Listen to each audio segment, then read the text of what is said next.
Hello friends, how are you all doing? ఈరోజు నేను గుంట పొంగనాలు ఆర్ కులి పనియారం ఇన్ తమిళ్ ఇది ఎలా చేయాలో చూపిస్తాను. పదండి చూద్దాం. ఫస్ట్ మనం పిండిలో కలపడానికి తాలింపు పెట్టుకుందాం. ఆయిల్ పోసుకొని ఊరపెట్టిన మినపప్పు అండ్ శనగపప్పు వేసి లైట్గా ఫ్రై చేసుకొని దాంట్లో ఉల్లిపాయ వేసి అండ్ చిల్లీస్ కూడా వేసుకొని ఫ్రై చేసేసి ఇందులో మీరు కావాలంటే క్యారెట్, పీస్ అవి కూడా యాడ్ చేసుకోవచ్చు. నేను సింపుల్గా చేస్తున్నాను. ఇప్పుడు సాల్ట్ కూడా వేసేసుకొని లైట్గా వేసుకోండి సాల్ట్, ఎందుకంటే పిండిలో కూడా మనం ఆల్రెడీ సాల్ట్ వేసుంటాం కాబట్టి.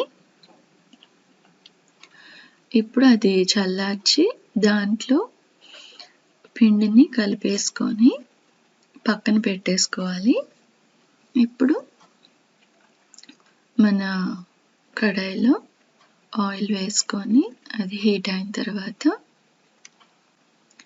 ఈ బ్యాటర్ని కొంచెం కొంచెం వేసుకొని బాగా ఫ్రై అయిన తర్వాత ఒక బౌల్లోకి తీసేసుకోవాలి.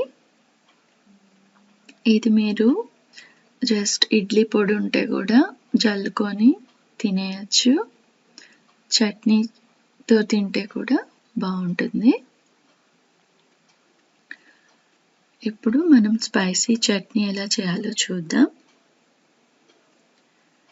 ఫస్ట్ కళాయిలో ఆయిల్ వేసుకొని దాంట్లో జీలకర్ర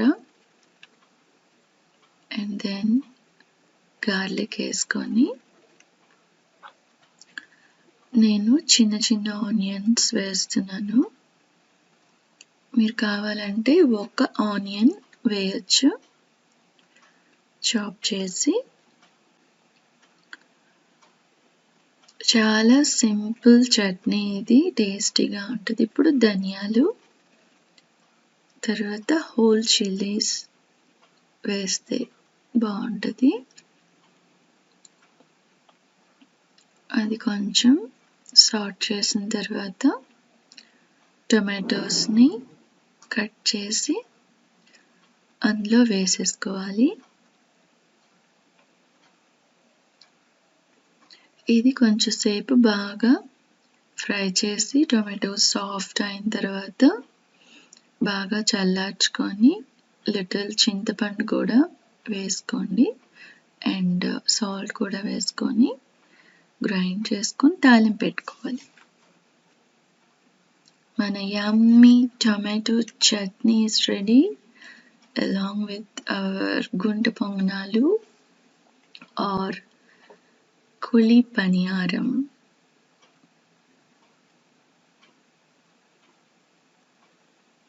సో చూశారు కదా, ఈ యమ్మీ స్నాక్స్ ఎంత టేస్టీగా ఉందో.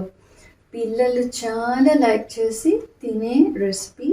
ఈవెన్ మీరు టిఫిన్ బాక్స్లో కూడా ఇచ్చే రెసిపీ. ఈవినింగ్ స్నాక్స్కి చేసుకొని మీ పిల్లలకి పెట్టండి అండ్ మీ ఫ్యామిలీకి పెట్టండి. Thank you for watching my clip. Take care and be safe until I get back to you all with another new recipe. Bye-bye.